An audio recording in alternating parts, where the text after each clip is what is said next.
सोनम वांगचुक या जो भी ये सब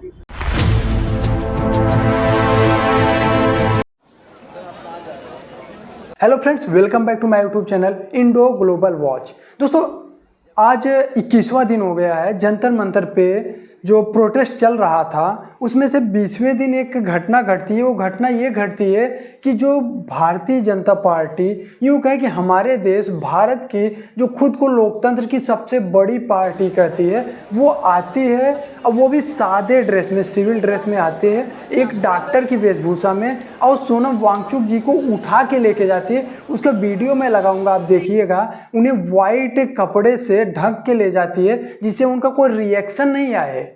मतलब ये कौन सी बात है? और वो हवाला क्या देते हैं कि हाई कोर्ट का, माननीय हाई कोर्ट का आदेश था उनके हेल्थ को लेकर के।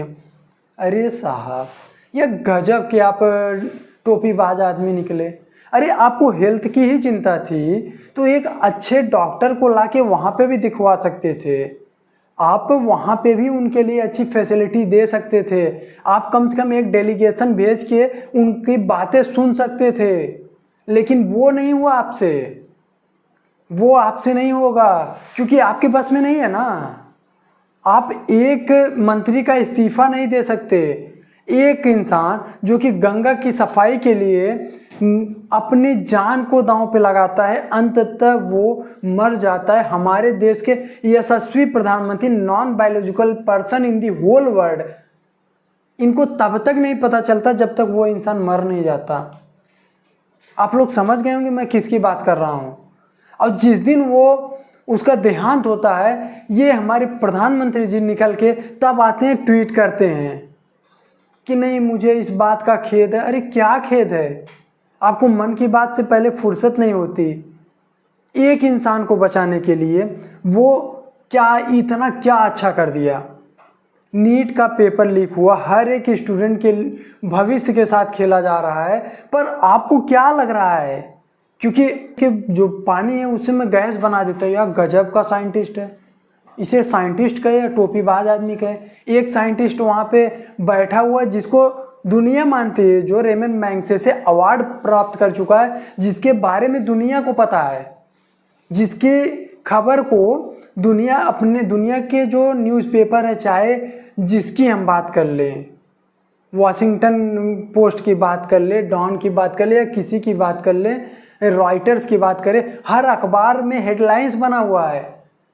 मतलब ऐसे ही नहीं, हमारा जो मीडिया हाउसेज है, प्रेस इंडेक्स 157 से 158 पे चल रहा है। हम लोग आने वाले समय 180 पे ही चले जाएंगे, सीधा नीचे से पहला। हम लोग उत्तर कोरिया को भी छोड़ देंगे अगर ऐसे कुछ दिन रहे ना। उत्तर कोरिया, नॉर्थ कोरिया तो बेकार है, उससे भी हम लोग बहुत अच्छे जाएंगे। ये स्थिति हमारे यहाँ। और उसके साथ अभी एक घटना और घटी है, उस पर चर्चा करेंगे। अब उनके प्रोटेस्ट के बाद अभिजीत दीपके, जो कि कॉकरोच जनता पार्टी के संस्थापक हैं, या यूँ कहें कि कॉकरोच जनता पार्टी के वर्तमान में सर्वे सर्वा हैं, उन्होंने कहा कि इसको मैं कंटिन्यू करूँगा, इसके लिए मैं अब धरने पे बैठूँगा। तो सोचिए, किसी को अपनी हक की बात के लिए अपनी जान दांव पे लगानी पड़ रही है। 20-20, 21-21 दिन तक उनको इस हिसाब से रहना पड़ रहा है, बिना खाए पिए रहना पड़ रहा है। उसके बावजूद भी सरकार नहीं आ रही। अंग्रेज भी शासन कर रहे थे, उस टाइम गांधी जी बैठे थे, तो सिर्फ 11वें दिन अंग्रेज अधिकारी पहुंचा था। वो गांधी जी से पूछा था कि आपको क्या प्रॉब्लम है, आप कम से कम फास्ट को ब्रेक कीजिए, उसके बाद मैं आपसे बात करता हूं कि क्या करना है। इससे अच्छा तो हम मानते हैं कि वो अंग्रेज ही ठीक है। अगर इस प्रकार से सरकार चलाए रही हैं कि किसी के बारे में कम से कम डेलीगेशन भेज के बात तो किया जाए कि वो सही कर रहे हैं, गलत कर रहे हैं, क्या कर रहे हैं, उस पर डिस्कस तो किया जा सकता है ना। आई थिंक ये गलत नहीं है, लेकिन नहीं करना है।